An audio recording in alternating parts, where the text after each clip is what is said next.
Se Deus é tão bom, por que existe tanto sofrimento no mundo? Bom, esse é um dos questionamentos aí mais comuns que a gente ouve, né? Por que existem doenças, dor, tragédias? Bom, hoje vamos olhar para essa pergunta difícil à luz da palavra de Deus. Eu espero que você aí termine esse vídeo com uma perspectiva diferente. Bom, em algum momento da nossa vida a gente vai olhar, né, ao nosso redor e ver o mundo do jeito que ele tá, né, com guerra, doença, pobreza, sofrimento, e a gente vai se perguntar: cadê Deus? Como que Deus pode permitir que essas coisas aconteçam? Ou talvez a pergunta, ela pode ser ainda mais pessoal, né? Como que ele pode permitir que tal coisa acontecesse comigo? Os cristãos dizem, né, que Deus é um Deus de amor, que ele nos ama como filhos, que ele é todo poderoso e pode fazer qualquer coisa. Então por que ele não intervém? Por que ele não faz algo para impedir todo esse mal? E bom, esse tipo de pergunta que eu dei de exemplo aqui deixa muitas pessoas com ideias perturbadoras. Se Deus existe, ele deve ser bem cruel, né? Ou talvez ele seja apenas um Deus fraco, impotente, incapaz de nos ajudar, mesmo se ele quisesse.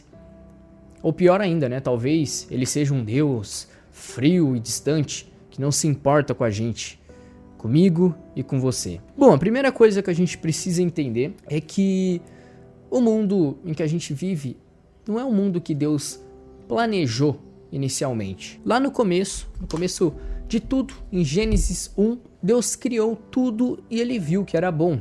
Não havia sofrimento, não havia doença, não havia guerra, não havia morte, mas o pecado entrou no mundo por meio da desobediência de Adão e Eva. A partir daí, o mundo perfeito ele foi corrompido. E junto com o pecado veio a morte, a dor, o sofrimento. O pecado ele entrou no mundo por um só homem. E pelo pecado, a morte. E assim a morte passou a todos os homens, porque todos pecaram. Uma coisa que é muito importante a gente lembrar é que Deus ele não é o autor do mal. Em Tiago, né, capítulo 1, versículo 13, a Bíblia nos fala que Deus ele não tenta a ninguém e ele não pode ser tentado pelo mal. O sofrimento existe porque o pecado abriu as portas para as consequências do mal no mundo. Mas assim, isso não significa que Deus causou tudo isso, tá? Muito pelo contrário.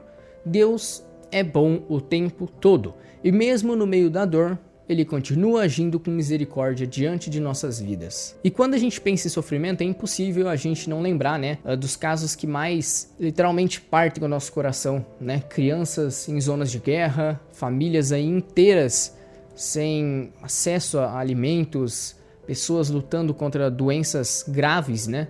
É óbvio, isso é muito triste. A gente vê pessoas inocentes, né, enfrentando dores inimagináveis. E é aí que a gente se pergunta, né? Por que Deus permite tanto sofrimento? É uma realidade dura e a Bíblia ela não ignora essas questões difíceis, tá? Em Romanos capítulo 8, versículo 22, Paulo escreve que toda a criação geme.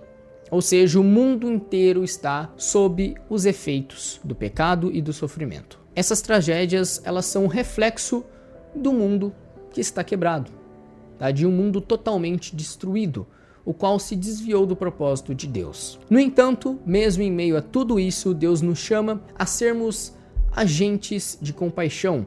Ele deseja que nós sejamos aí uma resposta concreta à dor dos outros. Em Isaías capítulo 1, versículo 17, ele nos ordena: "E aprendam a fazer o que é bom, tratem os outros com justiça, socorram os que são explorados, defendam os direitos dos órfãos e protejam as viúvas." Essa é uma demonstração prática do amor de Deus. E ele nos convida a agir com misericórdia e generosidade diante de tudo que está acontecendo. Nós podemos até não ter as respostas, né?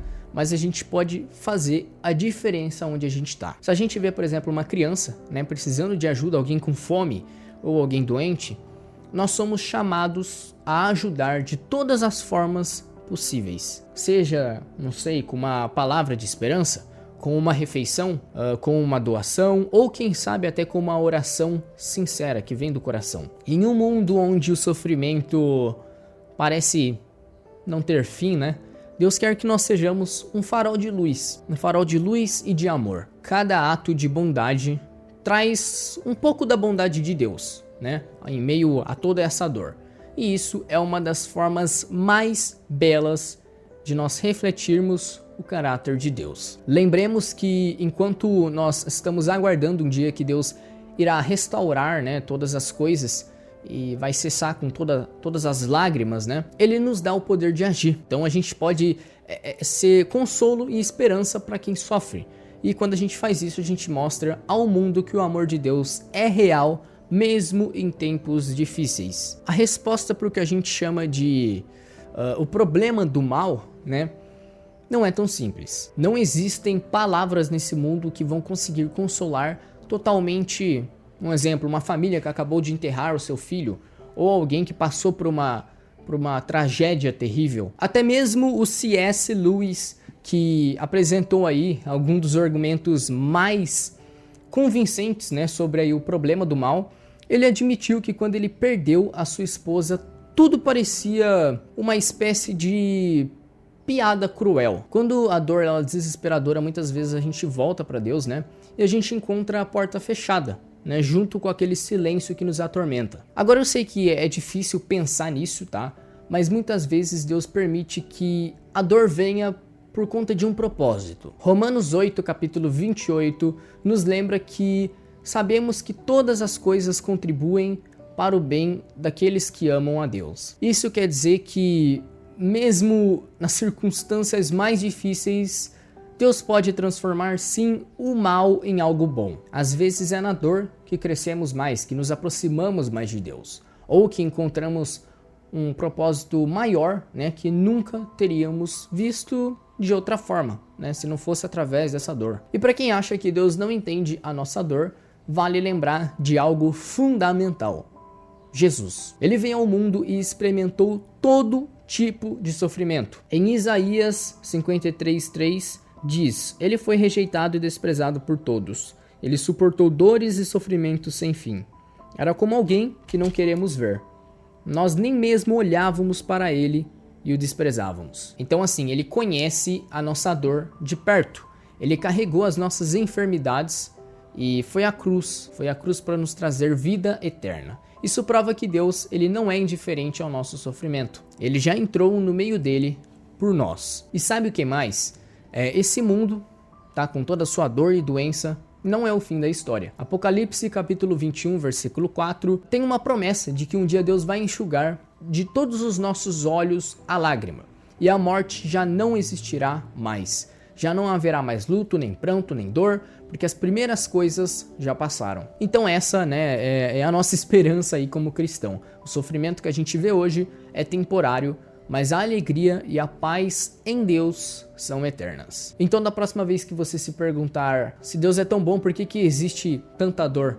Lembre-se, Deus é bom e o sofrimento não tem a palavra final. Nós vivemos aí em um mundo quebrado pelo pecado, mas Deus já está no processo de restaurar todas as coisas. E enquanto isso, enquanto a gente espera, Ele nos dá aí força, esperança e propósito até o dia em que nós estaremos com Ele, onde não haverá mais dor. Então é isso, que essa verdade aí possa confortar o seu coração.